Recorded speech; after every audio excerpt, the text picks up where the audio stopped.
Hi friends, ನಿಸರ್ಗ YouTube ಚಾನಲ್ಗೆ ಸ್ವಾಗತ. ನಾನು ನಿಮ್ಮ ಪ್ರೀತಿಯ ವೀರೇಶ್ ವಿಜಯಪುರ್. ಇವತ್ತಿನ ಕ್ಲಾಸ್ ಏನಪ್ಪ ಅಂತಂದಾಗ ಹಿಂದಿನ ವರ್ಷದಲ್ಲಿ ನಡೆದಂಥ ಕೆಲವೊಂದಿಷ್ಟು ಇಂಪಾರ್ಟೆಂಟ್ ಕ್ವಶನ್ಗಳನ್ನು ಇವತ್ತಿನ ಕ್ಲಾಸಲ್ಲಿ ಡಿಸ್ಕಸ್ ಮಾಡೋಣ ಸ್ನೇಹಿತರೆ. ಮುಂಬರುವ ಎಲ್ಲ ಕಾಂಪಿಟೇಟಿವ್ ಎಕ್ಸಾಮ್ಗಳಿಗೆ ಇದು ಸಹ ಹೆಲ್ಪ್ ಆಗುತ್ತೆ ಸ್ನೇಹಿತರೆ. ಯಾವುದಪ್ಪ ಅಂತಂದರೆ KS, PSI, PC, SD, FD ಹೌದಾ, ಇವೆಲ್ಲ ಎಕ್ಸಾಮ್ಗಳಿಗೆ ಇದು ಏನಪ್ಪ ಅಂತಂದಾಗ ಹೆಲ್ಪ್ ಆಗುವಂಥ ಕೆಲವೊಂದಿಷ್ಟು ಇಂಪಾರ್ಟೆಂಟ್ ಕ್ವಶನ್ಗಳನ್ನ ಇವತ್ತಿನ ಕ್ಲಾಸಲ್ಲಿ ಡಿಸ್ಕಸ್ ಮಾಡೋಣ ಸ್ನೇಹಿತರೆ. ಹಾಗೆ ನನ್ನ ಚಾನಲ್ನ ಹೊಸದಾಗಿ ನೋಡ್ತಾ ಇದ್ದಾರೆ ಸಬ್ಸ್ಕ್ರೈಬ್ ಮಾಡಿ, ನಿಮ್ಮ ಸ್ನೇಹಿತರಿಗೂ ಶೇರ್ ಮಾಡಿ ಸ್ನೇಹಿತರೆ.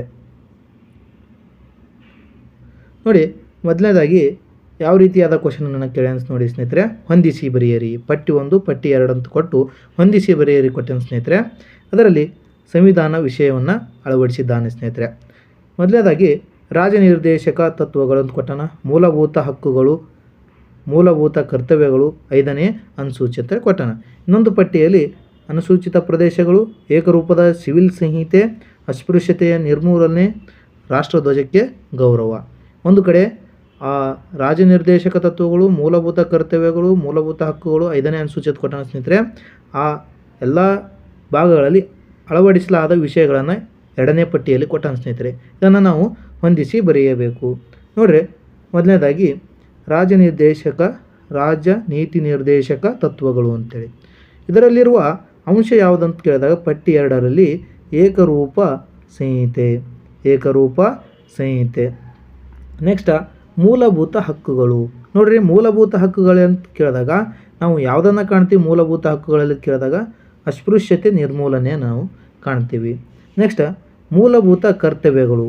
ಮೂಲಭೂತ ಕರ್ತವ್ಯಗಳಪ್ಪ ಅಂತಂದಾಗ ನಮ್ಮ ರಾಷ್ಟ್ರ ಧ್ವಜಕ್ಕೆ ನಾವು ಗೌರವವನ್ನು ಕೊಡುವುದು ನಮ್ಮದು ಏನಪ್ಪ ಅಂತಂದಾಗ ಒಂದು ಕರ್ತವ್ಯ ಆಗಿರ್ತದೆ ಸ್ನೇಹಿತರೆ. ಇದು ರಾಷ್ಟ್ರ ಧ್ವಜಕ್ಕೆ ಗೌರವವನ್ನು ಕೊಡುವುದು ನಮ್ಮದು ಒಂದು ಮೂಲಭೂತ ಕರ್ತವ್ಯ ಆಗಿದೆ ಸ್ನೇಹಿತರೆ. ನೆಕ್ಸ್ಟ್ 5ನೇ ಅನುಸೂಚಿ, ಇದು ಅನುಸೂಚಿತ ಪ್ರದೇಶಗಳ ಬಗ್ಗೆ ತಿಳಿಸ್ತದೆ ಸ್ನೇಹಿತರೆ. ಇಲ್ಲಿ ಆನ್ಸರ್ ಯಾವುದಾಗುತ್ತೆ ಅಂದಾಗ ಆಪ್ಷನ್ 2 ಹೌದಾ. ಈ ರೀತಿಯಾಗಿ ಕ್ವಶನ್ಗಳನ್ನು ಕೇಳ್ತಾ ಹೋಗ್ತಾನೆ ಸ್ನೇಹಿತರೆ. ಇದು ಒಂದೇ ಎಕ್ಸಾಮ್ ಅಲ್ಲ, ಹಲವಾರು ಎಕ್ಸಾಮ್ಗಳಲ್ಲಿ ಈ ಸಂವಿಧಾನದ ಮೇಲೆ, ಈ ವಿಷಯಗಳ ಮೇಲೆ ಹಲವಾರು ಬಾರಿ ಕ್ವಶನ್ಗಳನ್ನು ಕೇಳ್ತಾ ಬಂದಿದ್ದಾನೆ ಸ್ನೇಹಿತರೆ. ಇವು ಚೆನ್ನಾಗಿ ನೋಡಿಕೊಳ್ಳಿ. ನೋಡಿ, ರಾಜನಿರ್ದೇಶಕ ತತ್ವಗಳನ್ನು ಯಾವ ದೇಶದಿಂದ ಎರವಲು ಪಡೆದಿವತ್ತಂದಾಗ ಐರ್ಲ್ಯಾಂಡ್ ಅಥವಾ ಐರಿಷ್ ದೇಶದಿಂದ ಎರವಲು ಪಡೆಯಲಾಗಿದೆ. ಯಾವ ರಾಜ್ಯ ನೀತಿ ನಿರ್ದೇಶಕ ತತ್ವಗಳನ್ನು. ಅದೇ ಯಾವುದಪ್ಪ ಅಂತಂದರೆ ಮೂಲಭೂತ ಹಕ್ಕುಗಳನ್ನು USA ದೇಶದಿಂದ ಎರವಲು ಪಡೆಯಲಾಗಿದೆ. ಯಾವುದು? ಮೂಲಭೂತ ಹಕ್ಕುಗಳು. ಮೂಲಭೂತ ಕರ್ತವ್ಯಗಳನ್ನು ರಷ್ಯಾ ದೇಶದಿಂದ ಎರವಲು ಪಡೆಯಲಾಗಿದೆ. ಯಾವ ದೇಶದಿಂದ? ರಷ್ಯಾ ದೇಶದಿಂದ. ಗೊತ್ತಿರಲಿ ಯಾವುದು? ರಾಜನೀತಿ ನಿರ್ದೇಶಕ ತತ್ವಗಳು ಐರ್ಲ್ಯಾಂಡ್ ದೇಶದಿಂದ, ಮೂಲಭೂತ ಹಕ್ಕುಗಳು USA ದೇಶದಿಂದ, ಮೂಲಭೂತ ಕರ್ತವ್ಯಗಳು ಯಾವ ದೇಶದಿಂದ ಕೇಳಿದಾಗ ರಷ್ಯಾ ದೇಶದಿಂದ. ಒಟ್ಟು ಮೂಲಭೂತ ಕರ್ತವ್ಯಗಳು ಎಷ್ಟು ಕೇಳಿದಾಗ 11, ಒಟ್ಟು ಮೂಲಭೂತ ಹಕ್ಕುಗಳು ಎಷ್ಟು ಕೇಳಿದಾಗ ಪ್ರಸ್ತುತ 6. ಇವು ಗೊತ್ತಿರಲಿ ಸ್ನೇಹಿತರೆ.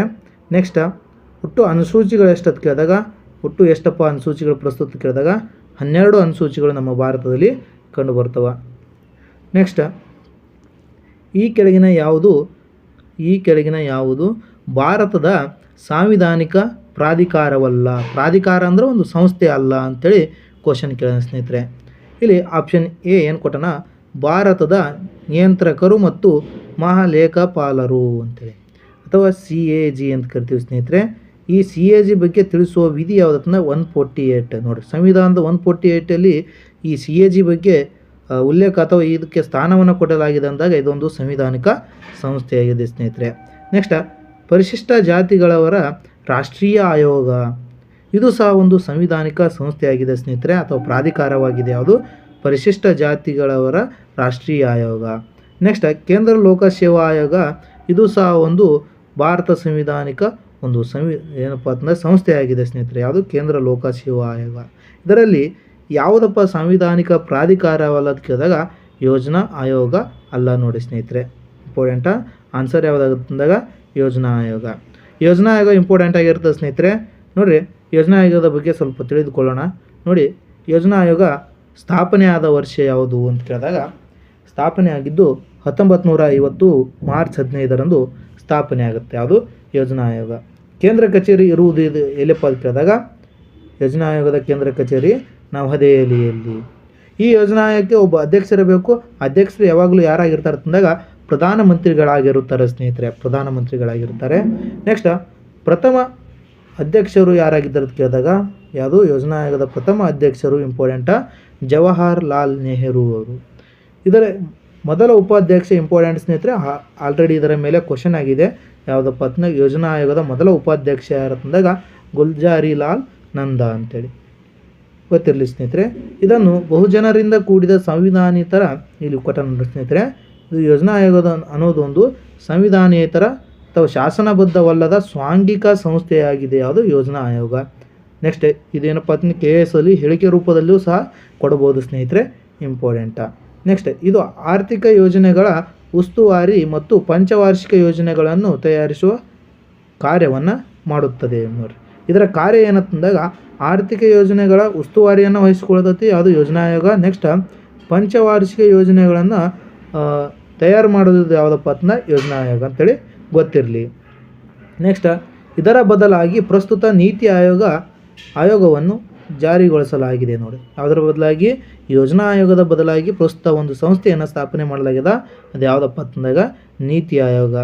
ಇದು ಗೊತ್ತಿರಲಿ ಸ್ನೇಹಿತರೆ, ಇಂಪಾರ್ಟೆಂಟ್. ಪ್ರಸ್ತುತ ಅಲ್ಲ ಇಲ್ಲಿಯವರೆಗೆ ಯೋಜನಾ ಆಯೋಗ ಏನು ಪಂಚವಾರ್ಷಿಕ ಯೋಜನೆಗಳಂತಂದಿಲ್ಲ, ಇಲ್ಲಿವರೆಗೆ ಎಷ್ಟು ಪಂಚವಾರ್ಷಿಕ ಯೋಜನೆಗಳನ್ನು ಜಾರಿಗೆ ತರಲಾಗಿದೆ ಅಂತ ಕೇಳಿದಾಗ 12 ಪಂಚವಾರ್ಷಿಕ ಯೋಜನೆಗಳು, 3 ವಾರ್ಷಿಕ ಯೋಜನೆಗಳನ್ನು ಜಾರಿಯಲ್ಲಿ ತರಲಾಗಿದೆ. ಯಾವ ಸಂಸ್ಥೆಯ ಮೂಲಕ? ಯೋಜನಾ ಆಯೋಗದ ಮೂಲಕ. ಇದು ಯೋಜನಾ ಆಯೋಗದ ಬಗ್ಗೆ ಗೊತ್ತಿರಲಿ ಸ್ನೇಹಿತರೆ, ಇಂಪಾರ್ಟೆಂಟ್. ನೆಕ್ಸ್ಟ್ ಕ್ವಶನ್ ನೋಡಿ. ಇದುವರೆಗೆ ಕಂಡುಹಿಡಿಯಲಾಗಿರುವ ಅತ್ಯಂತ ಉತ್ತರ ಭಾಗದಲ್ಲಿರುವ ಹರಪ್ಪ ನಿವೇಶನ ಯಾವುದು ಅಥವಾ ಹರಪ್ಪ ನಾಗರಿಕತೆಯ ಒಂದು ನಿವೇಶನ ಯಾವುದು ನೋಡಿ. ಅತ್ಯಂತ ಉತ್ತರ ಭಾಗದಲ್ಲಿ ಅಥವಾ ಅತ್ಯಂತ ಉತ್ತರ ಭಾಗದಲ್ಲಿರುವ ಒಂದು ಸಣ್ಣ ಪ್ರದೇಶ ಯಾವುದು ಅಥವಾ ನಿವೇಶನ ಯಾವುದು ಅಂತೇಳಿ ಕ್ವಶನ್ ಕೇಳೋಣ ಸ್ನೇಹಿತರೆ, ಇಂಪಾರ್ಟೆಂಟ. ಈ ರೀತಿಯಾದ ಕ್ವಶನ್ಗಳನ್ನು ಕೇಳ್ತಾ ಹೋಗ್ತಾನೆ. ಮೊದಲನೇದಾಗಿ ನೋಡಿರಿ, ಜಮ್ಮು ಮತ್ತು ಕಾಶ್ಮೀರದಲ್ಲಿರುವ ಮಾಂಡು, ಜಮ್ಮು ಮತ್ತು ಕಾಶ್ಮೀರದಲ್ಲಿರುವ ಮಾಂಡು ಅಂತ ಕೊಟ್ಟನ. ನೆಕ್ಸ್ಟ್ ಪಂಜಾಬ್ನಲ್ಲಿರುವ ರೂಪಾರ್, ಪಾಕಿಸ್ತಾನದಲ್ಲಿರುವ ಹರಪ್ಪ, ಉತ್ತರ ಪ್ರದೇಶದಲ್ಲಿರುವ ಅಲಂಗಿಪುರ ಅಂತೇಳಿ ಕೊಟ್ಟನ. ಇಲ್ಲಿ ಆನ್ಸರ್ ಯಾವುದಾಗುತ್ತೆ ನೋಡಿ ಸ್ನೇಹಿತರೆ, ಜಮ್ಮು ಕಾಶ್ಮೀರದಲ್ಲಿರುವ ಮಾಂಡು ಅಂತೇಳಿ ಗೊತ್ತಿರಲಿ. ಇಲ್ಲಿ ಕ್ಲಿಯರ್ ಆಗಿ ಗೊತ್ತಾಗುತ್ತೆ ಸ್ನೇಹಿತರೆ ನಿಮಗೆ. ನೋಡಿ, ಇದು ಸಿಂಧೂ ನಾಗರಿಕತೆ ಕೊನೆಯ ಅಂಚಿನಲ್ಲಿರುವ ಸ್ಥಳಗಳು ಅಥವಾ ನಿವೇಶನಗಳು ಅಂತೇಳಿ ಹೇಳ್ತೀನಿ ಸ್ನೇಹಿತರೆ. ನೋಡಿರಿ, ಸಿಂಧೂ ನಾಗರಿಕತೆ ಅತ್ಯಂತ ಅಂಚಿನಲ್ಲಿರುವ ನಿವೇಶನಗಳು ಇವು. ನೋಡಿರಿ, ಉತ್ತರದ ಕೊನೆಯದಲ್ಲಿರುವ ಒಂದು ನಿವೇಶನ ಯಾವುದಂದಾಗ ಜಮ್ಮು ಕಾಶ್ಮೀರದ ಮಾಂಡು. ನೋಡಿ, ಪೂರ್ವದ ಅಂಚಿನಲ್ಲಿರುವ ಕೊನೆಯದಾದ ನಿವೇಶನ ಸಿಂಧೂ ನಾಗರಿಕತೆದು ಉತ್ತರ ಪ್ರದೇಶದ ಅಲಂಗಿಪುರ್. ನೋಡಿ, ಕ್ವಶನ್ ಏನು ಕೇಳ್ತಾನ, ಅಲಂಗಿಪುರ್ ಇದೊಂದು ಸಿಂಧೂ ನಾಗರಿಕತೆ ನಿವೇಶನವಾಗಿದ್ದು ಇದು ಯಾವ ರಾಜ್ಯದಲ್ಲಿ ಕಂಡುಬರುತ್ತದೆ ಕೇಳಿದಾಗ ಉತ್ತರ ಪ್ರದೇಶ ರಾಜ್ಯದಲ್ಲಿ ಕಂಡುಬರುತ್ತದೆ. ಇದು ಪೂರ್ವಕ್ಕಿರುವ ಕೊನೆಯ ನಿವೇಶನ ಸಿಂಧೂ ನಾಗರಿಕತೆದು. ನೆಕ್ಸ್ಟ್ ದಕ್ಷಿಣಕ್ಕಿರುವ ಕೊನೆಯ ನಿವೇಶನ ಯಾವುದು? ಸಿಂಧೂ ನಾಗರಿಕತೆಯ ದಕ್ಷಿಣಕ್ಕಿರುವ ಕೊನೆಯ ನಿವೇಶನ ಯಾವುದು ಅಂತಂದಾಗ ದಹಿಮಾಬಾದ್. ಎಲ್ಲಿ ಕಂಡುಬರ್ತದೆ ಅಂದಾಗ ಮಹಾರಾಷ್ಟ್ರದಲ್ಲಿ ಕಂಡುಬರ್ತದೆ ಸ್ನೇಹಿತರೆ, ಇಂಪಾರ್ಟೆಂಟ್. ಸಿಂಧೂ ನಾಗರಿಕತೆಯ ಪಶ್ಚಿಮಕ್ಕಿರುವ ಅತ್ಯಂತ ಕೊನೆಯದಾದ ಸ್ಥಳ ಯಾವುದಂದಾಗ ಸೂಕ್ತ ಜಂಡರ್. ಇದು ಎಲ್ಲಿ ಕಂಡುಬರ್ತದೆ ಅಂದಾಗ ಪಾಕಿಸ್ತಾನದಲ್ಲಿ ಕಂಡುಬರ್ತದೆ ನೋಡಿ ಸ್ನೇಹಿತರೆ. ಸಿಂಧೂ ನಾಗರಿಕತೆ ಪಶ್ಚಿಮದ ಕೊನೆಯದಾದ ಸ್ಥಳ. ಇದು ಸಹ ಕ್ವಶನ್ ಆಗೈತೆ ಸ್ನೇಹಿತರೆ, ಇಂಪಾರ್ಟೆಂಟ್, ಗೊತ್ತಿರಲಿ. ನೆಕ್ಸ್ಟ್ ಕ್ವಶನ್ ಯಾವ ರೀತಿ ಕೇಳಿ ನೋಡಿ ಸ್ನೇಹಿತರೆ, ಈ ಕೆಳಗಂಡ ಯಾವ ಕೃತಿಯು ಕರ್ನಾಟಕದ ಅನನ್ಯತೆಯನ್ನು ನಿರೂಪಿಸಿದೆ ಅಂತೇಳಿ. ಆಪ್ಷನ್ ಎ ಕವಿರಾಜ ಮಾರ್ಗ, ಮಾನಸೋಲ್ಲಾಸ, ಕಾಲಕ್ಕೆ ವಧ, ರಾಮಧಾನ್ಯ ಚರಿತೆ. ನೋಡ್ರಿ, ಕರ್ನಾಟಕದ ಅನನ್ಯತೆಯನ್ನು ನಿರೂಪಿಸಿದ ಕೇಳಿದಾಗ ಕವಿರಾಜ ಮಾರ್ಗ. ಆನ್ಸರ್ ಯಾವುದಂದಾಗ ಕವಿರಾಜ ಮಾರ್ಗ. ಶ್ರೀ ವಿಜಯ ಈ ಕೃತಿಯನ್ನು ಬರಿತಾನ.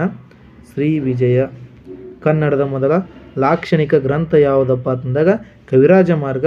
ಬರೆದ ಕವಿ ಯಾರತ್ತಂದಾಗ ಶ್ರೀ ವಿಜಯ.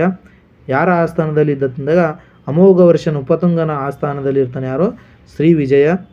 ಈ ಕವಿರಾಜ ಮಾರ್ಗವನ್ನು ಬರಿತಾ ನೋಡಿ ಸ್ನೇಹಿತರೆ. ಇದು ಕರ್ನಾಟಕದ ಅನನ್ಯತೆಯನ್ನು ನಿರೂಪಿಸಿದೆ ಅಂತೇಳಿ ನಮ್ಗೆ ಗೊತ್ತಿರಲಿ. ನೆಕ್ಸ್ಟ್ ರಾಮಧಾನ್ಯ ಚರಿತೆಯನ್ನು ಬರೆದವರು ಯಾರು ಅಂತ ಕೇಳಿದಾಗ ಕನಕದಾಸರು ರಾಮಧಾನ್ಯ ಚರಿತೆಯನ್ನು ಬರಿತಾರೆ ನೋಡಿ ಸ್ನೇಹಿತರೆ. ನೆಕ್ಸ್ಟ್ ಅಶೋಕನ ಶಾಸನಗಳು ಕೆಳಕಂಡ ಲಿಪಿಯಲ್ಲಿವೆ. ಅಶೋಕನ ಶಾಸನಗಳು ಕೆಳಕಂಡ ಲಿಪಿಯಲ್ಲಿವೆ? ಈ ರೀತಿಯಾದ ಕ್ವಶನ್ಗಳನ್ನು ಹಲವಾರು ಬಾರಿ ಕೇಳ್ತಾ ಹೋಗಿದ್ದಾನೆ ಸ್ನೇಹಿತರೆ. ಮೌರ್ಯ ಸಾಮ್ರಾಜ್ಯ ಅಂತ ಬಂದಾಗ ಮೌರ್ಯ ಸಾಮ್ರಾಜ್ಯದಲ್ಲಿ ಅಶೋಕನ ಬಗ್ಗೆ, ಚಂದ್ರಗುಪ್ತ ಮೌರ್ಯನ ಬಗ್ಗೆ ಗೊತ್ತಿರಲಿ ಸ್ನೇಹಿತರೆ.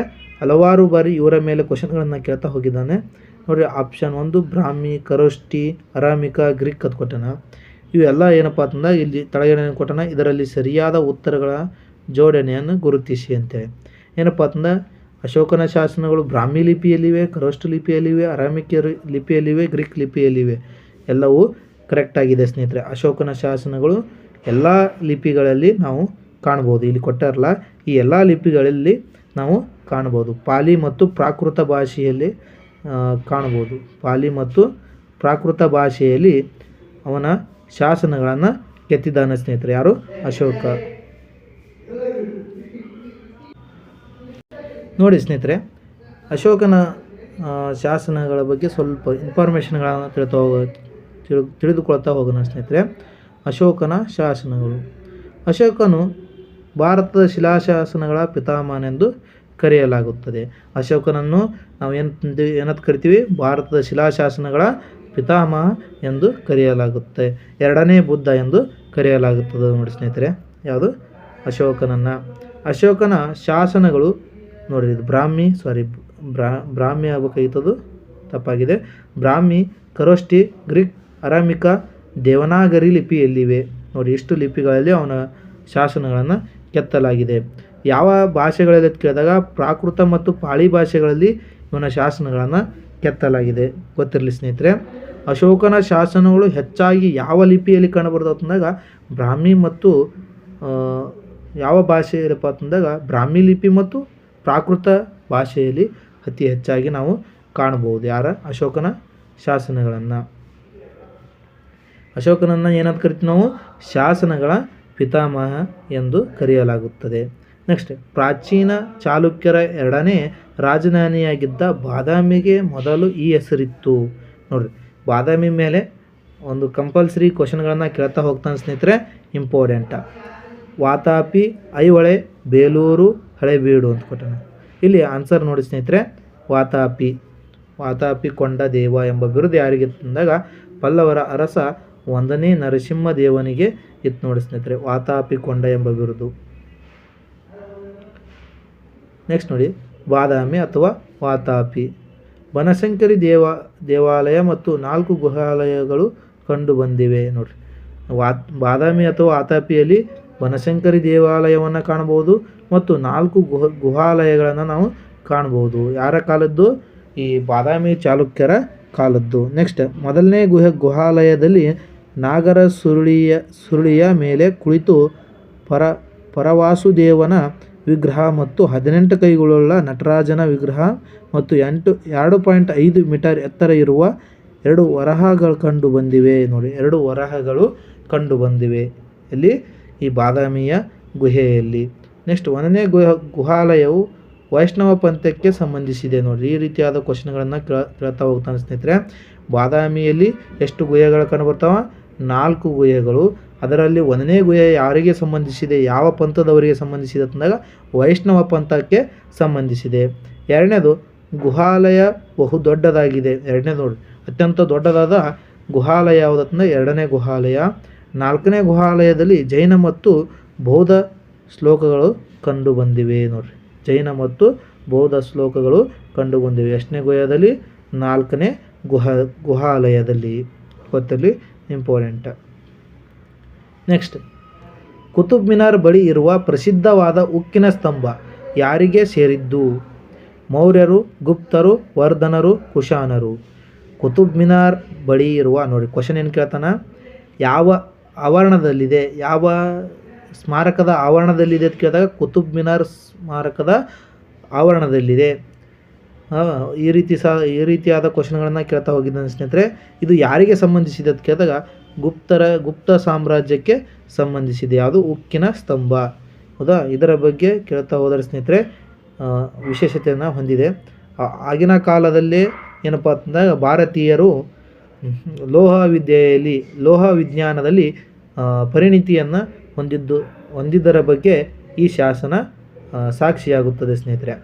ನೋಡ್ರಿ ಅದರ ಬಗ್ಗೆ ತಿಳಿತಾ ಹೋದರೆ ನೋಡಿ ಸ್ನೇಹಿತರೆ, ಎರಡನೇ ಚಂದ್ರಗುಪ್ತನ ಬಗ್ಗೆ ತಿಳಿತಾ ಹೋದರೆ ಕ್ರಿಸ್ತಶಕ 380ರಿಂದ 414ರವರೆಗೆ ಎರಡನೇ ಚಂದ್ರಗುಪ್ತನ ಆಳ್ವಿಕೆ ಕಾಣ್ತೀವಿ ನೋಡಿ ಸ್ನೇಹಿತರೆ. ನೋಡ್ರಿ ಸಮುದ್ರಗುಪ್ತನ ರಾಣಿ ದತ್ತಾದೇವಿಯ ಮಗನಾಗಿದ್ದನು ನೋಡ್ರಿ. ಎರಡನೇ ಚಂದ್ರಗುಪ್ತನ ತಾಯಿ ಹೆಸರು ಏನಂತಂದಾಗ ದತ್ತಾದೇವಿಯ ಮಗ ಯಾರತ್ತಂದಾಗ ಎರಡನೇ ಚಂದ್ರಗುಪ್ತ. ಅದಕ್ಕಾಗಿ ಈತನಿಗೆ ದೇವಶ್ರೀ ಮತ್ತು ದೇವಗುಪ್ತ ಎಂಬ ಹೆಸರುಗಳಿದ್ದವು. ಯಾರಿಗೆ? ಎರಡನೇ ಚಂದ್ರಗುಪ್ತನಿಗೆ ಇದ್ದ ಬಿರುದುಗಳು ಯಾವುದಪ್ಪ ಅಂತಂದಾಗ ದೇವಶ್ರೀ ಮತ್ತು ದೇವಗುಪ್ತ. ಈತ ಅಧಿಕಾರಕ್ಕೆ ಬಂದ ಕೂಡಲೇ ಶಕರ ದೊರೆ 3ನೇ ರುದ್ರಸಿಂಹನನ್ನು ಕೊಲೆ ಮಾಡಿ ಶಕಾರಿ ಎಂಬ ಬಿರುದನ್ನು ಪಡೆದುಕೊಂಡ. ನೋಡ್ರಿ ಈ ರೀತಿಯಾದ ಡೈರೆಕ್ಟ್ ಸ್ಟೇಟ್ಮೆಂಟ್ ಇಟ್ಟು ಕ್ವಶನ್ಗಳನ್ನು ಕೇಳ್ತಾ ಹೋಗ್ತಾನೆ ಸ್ನೇಹಿತರೆ. ಎರಡನೇ ಚಂದ್ರಗುಪ್ತ ಏನಪ್ಪ ಅಂತಂದಾಗ ಯಾರನ್ನು ಸೋಲಿಸುವುದರ ಮೂಲಕ ಶಕಾರಿ ಎಂಬ ಬಿರುದನ್ನು ಪಡೆದುಕೊಂಡ ಅಂತ ಕೇಳಿದಾಗ ಶಕರ ದೊರೆ 3ನೇ ರುದ್ರಸಿಂಹನನ್ನು ಕೊಲೆ ಮಾಡಿ ಶಕಾರಿ ಎಂಬ ಬಿರುದನ್ನು ಪಡೆದುಕೊಂಡವನು ಯಾರಂತ ಕೇಳಿದಾಗ ಎರಡನೇ ಚಂದ್ರಗುಪ್ತ. ಈತನಿಗಿದ್ದ ಬಿರುದು ವಿಕ್ರಮಾದಿತ್ಯ. ಇದು ಸಹ ಆಲ್ರೆಡಿ ಕ್ವಶನ್ ಆಗಿದೆ ಸ್ನೇಹಿತರೆ. ಎರಡನೇ ಚಂದ್ರಗುಪ್ತನಿಗಿರುವ ಬಿರುದು ಯಾವುದಂದಾಗ ವಿಕ್ರಮಾದಿತ್ಯ. ನೆಕ್ಸ್ಟ್ ಇವನ ಕಾಲದಲ್ಲಿ ಒಂದು ಲೋಹದ ಶಾಸನವನ್ನು ಹೊರಡಿಸಲಾಗುತ್ತೆ. ಯಾವುದಕ್ಕೆ? ಅದೇ ಏನಪ್ಪ ಅಂತಂದ್ರೆ ಕುತುಬ್ ಮಿನಾರ್ ಆವರಣದಲ್ಲಿರುವ ಕಬ್ಬಿಣದ ಸ್ತಂಭ. ಹೌದಾ?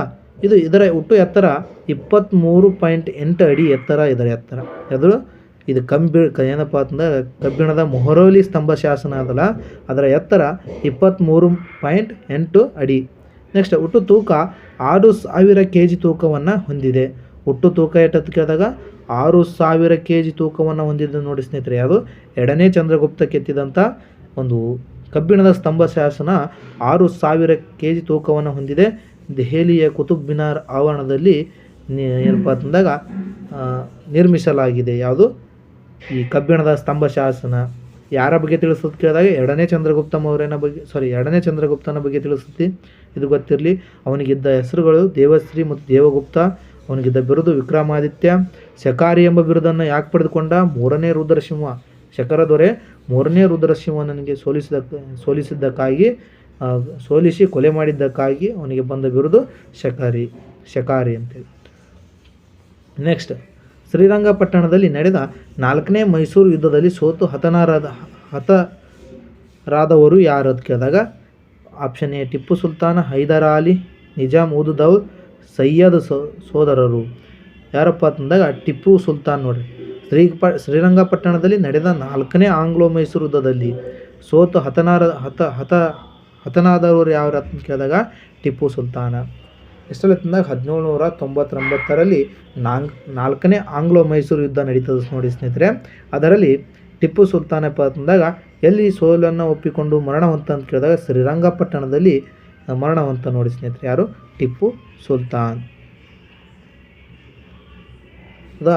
ಗೊತ್ತಿರಲಿ. 1ನೇ ಆಂಗ್ಲೋ ಮೈಸೂರು ಯುದ್ಧ ನಡೆದಿದ್ದು 1767ರಿಂದ 69. ಇಂಪಾರ್ಟೆಂಟ್ ಸ್ನೇಹಿತರೆ, ಬರ್ಕೊಳ್ಳಿ. ನೆಕ್ಸ್ಟ್ 2ನೇ ಆಂಗ್ಲೋ ಮೈಸೂರು ಯುದ್ಧ ನಡೆದಿದ್ದು 1780ರಿಂದ 84. 3ನೇ ಆಂಗ್ಲೋ ಮೈಸೂರು ಯುದ್ಧ ನಡೆದಿದ್ದು 1780ರಿಂದ 84. 1790ರಿಂದ 92. ಅದು 3ನೇ ಆಂಗ್ಲೋ ಮೈಸೂರು ಯುದ್ಧ ನಡೆದಿದ್ದು ನೋಡಿ ಸ್ನೇಹಿತರೆ. ಮೊದಲನೇ ಆಂಗ್ಲೋ ಮೈಸೂರು ಯುದ್ಧ ನಡೆದಿದ್ದು 1767ರಿಂದ 69. 2ನೇ ಆಂಗ್ಲೋ ಮೈಸೂರು ಯುದ್ಧ ನಡೆದಿದ್ದು 1780ರಿಂದ 84. 3ನೇ ಆಂಗ್ಲೋ ಮೈಸೂರು ಯುದ್ಧ ನಡೆದಿದ್ದು 1790ರಿಂದ 92. ಅದೇ 4ನೇ ಆಂಗ್ಲೋ ಮೈಸೂರು ಯುದ್ಧದ ಕೇಳಿದಾಗ 1799ರಲ್ಲಿ ಟಿಪ್ಪು ಸುಲ್ತಾನ್ ಮರಣ ಹೊಂದುವುದರ ಮೂಲಕ ಏನಪ್ಪ ಅಂತಂದಾಗ ಈ ಆಂಗ್ಲೋ ಮೈಸೂರು ಯುದ್ಧಗಳು ಮುಕ್ತಾಯಗೊಳ್ತಾವೆ ನೋಡಿ ಸ್ನೇಹಿತರೆ. ನೆಕ್ಸ್ಟ್ 12ನೇ ಕ್ವಶನ್. 2ನೇ ದುಂಡು ಮೇಜಿನ ಪರಿಷತ್ತಿನಲ್ಲಿ ಭಾರತದ ಕಾರ್ಮಿಕರನ್ನು ಪ್ರತಿನಿಧಿಸಿದಂಥ ನಾಯಕ ಯಾರು ಅಂತೇಳಿ ಕ್ವಶನ್ ಕೇಳ್ಯಾನ. ನೀಲಂ ಸಂಜೀವ್ ರೆಡ್ಡಿ, ವಿ ಗಿರಿ, ಜವಾಹರ್ಲಾಲ್ ನೆಹರು, ಜಾಕಿರ್ ಹುಸೇನಿ. ಆನ್ಸರ್ ಯಾವುದು? ವಿ ಗಿರಿ. ಏನಪ್ಪ ಅಂತಂದರೆ 2ನೇ ದುಂಡು ಮೇಜಿನ ಸಮ್ಮೇಳನ ನಡೀತಲ್ಲ ಅಥವಾ ಪರಿಷತ್ ನಡೀತಲ್ಲ ಎಷ್ಟರಲ್ಲಿ? 1931ರಲ್ಲಿ. 2ನೇ ದುಂಡು ಮೇಜಿನ ಸಮ್ಮೇಳನ ನಡೆದಿದ್ದು 1931ರಲ್ಲಿ. ಇದರಲ್ಲಿ ಕಾರ್ಮಿಕರ ಪ್ರತಿನಿಧಿಯಾಗಿ ಭಾಗವಹಿಸಿದವರು ಯಾರು ಅಂದಾಗ ವಿ ಗಿರಿ. ನೆಕ್ಸ್ಟ್ ಕವಿರಾಜ ಮಾರ್ಗ ಯಾರ ಕಾಲಕ್ಕೆ ಸೇರಿದ್ದೆಂದು ಹೇಳಲಾಗಿದೆ? 1ನೇ ಕೃಷ್ಣ, 2ನೇ ಗೋವಿಂದ, 1ನೇ ಅಮೋಘ ವರ್ಷ, ಧ್ರುವ ಅಂತೇಳಿ.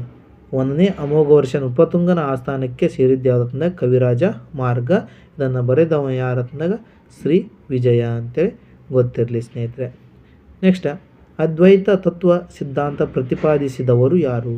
ಆಪ್ಷನ್ ರಾಮಾನುಜಾಚಾರ್ಯ, ಮಧ್ವಾಚಾರ್ಯ, ಶಂಕರಾಚಾರ್ಯ, ಏನಪ್ಪ ಅಂತಂದಾಗ ಯಮುನಾಚಾರ್ಯ ಅಂತೇಳಿ ಕೊಟ್ಟಾನ ಸ್ನೇಹಿತರೆ.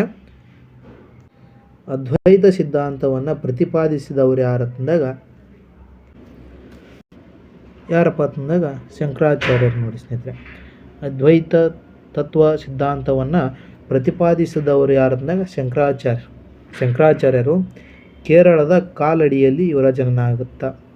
ಕೇರಳದ ಕಾಲಡಿಯಲ್ಲಿ ಯಾರ ಜನನ ಆಗುತ್ತೆ ಕೇಳಿದಾಗ ಶಂಕರಾಚಾರ್ಯರ ಜನನ ಆಗುತ್ತೆ ನೋಡಿ ಸ್ನೇಹಿತರೆ.